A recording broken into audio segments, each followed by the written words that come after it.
The History of the American Bully Part 2: The Breed's Appearance. The American Bully is a mix of several other breeds, and while it isn't an old breed in itself, its predecessors can trace their lineage back thousands of years. As discussed in Part 1, the breed was created to have the desired attributes of these breeds, but without any of the bad parts. Part 2 in this four-part series looks at the breed's appearance and where it has got these attributes. All information in this series comes from the book The Bully King magazine, which is a great place for anyone interested in the breed to start. What does the American Bully look like? The American Bully traces its heritage back to the American Staffordshire Terriers, American Pit Bull Terriers, and various Bulldog breeds. As these breeds all share reasonable similar traits in terms of size, muscular structure, and face, it's no surprise that the American Bully has come out looking much like them. If anything, one of the main purposes of the breeders was to create a dog that embodied all of the desirable bulldog traits, but without any of the aggression that the breeds have been known for. American Bullies are medium-sized dogs, typically standing between 13 and 20 inches tall. There is a smaller bully version of the bully called the micro bully, recognized by the American Bully Registry. As the breed is recognized by various kennel clubs, there are strict requirements relating to height, weight, and color. The standard size of an American Bully is between 66 and 88 pounds, making it a very stocky dog for its size.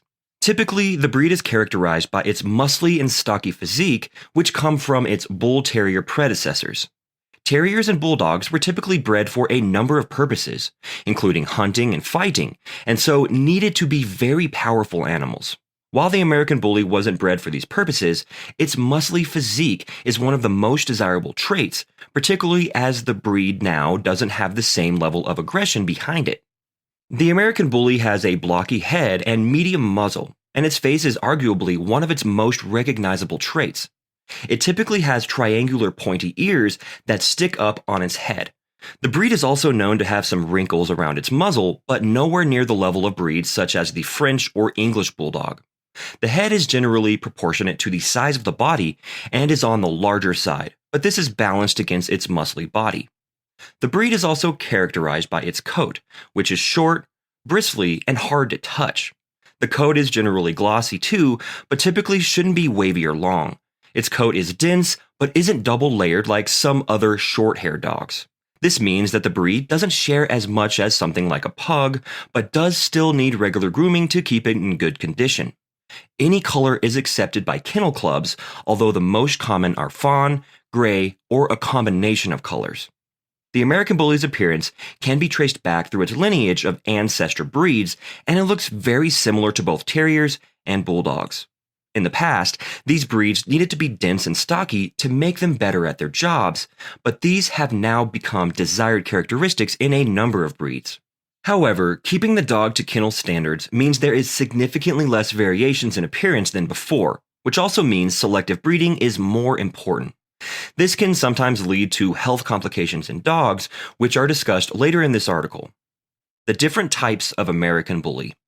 The American Bully Kennel Club, the industry standard for the breed's appearance, separates the American Bully into 4 different categories. These are defined by height, but with no specification on weight. Categorization is done around 1 year of age and puts the dog into one of the following categories. 1. Standard. This is the typical size for the breed, hence the title standard. Male dogs need to be between 17 and 20 inches tall, whereas female dogs need to be between 16 and 19 inches. The dogs are required to have a stocky body, block head, and defined bone structure. 2. XL. This is the tallest of the types of American Bully and follows the same physical build as the standard dog. Males are expected to stand between 20 and 23 inches tall, and females between 19 and 22 inches. This is the largest dog accepted by the kennel, and while bullies generally won't get much bigger than this, if they do, they won't be accepted by the kennel club. 3. Pocket. This is the smaller range of American Bully and again follows the same physical build as the standard category. Males stand under 17 inches tall, but no less than 14 inches. Females must be between 13 and 16 inches tall. 4. Micro. This is the smallest range of American Bully, and again follows the same physical build as the standard category. Males stand under 14 inches tall, females less than 13 inches tall. 5. Classic. This type shares size traits with the standard variety, but has a much lighter bone structure. It looks more similar to the predecessor breeds of American Pit Bull and Staffordshire Terrier. Health problems in the American Bully. Generally, most health issues are compounded in pedigree dogs simply because they are subject to greater levels of inbreeding than other breeds. Health issues aren't consistent within the American Bully breed, and there generally aren't health issues that will affect every dog. However, be on the lookout for eye problems, hip and elbow dysplasia, and possible breathing issues, although many of these won't show until the dog is older. Conclusion. The American Bully can trace its appearance back thousands of years, with many of the breeds barely changing in that time. However, the American Bully has been bred purely for looks and temperament rather than its use as a working dog. This demonstrates how its general appearance has become a desirable standard for dogs, and the American Bully shows everything that was likable about its ancestor breeds. This is the end of part 2 on appearance, but stay tuned for the next blog post on the history of the American Bully.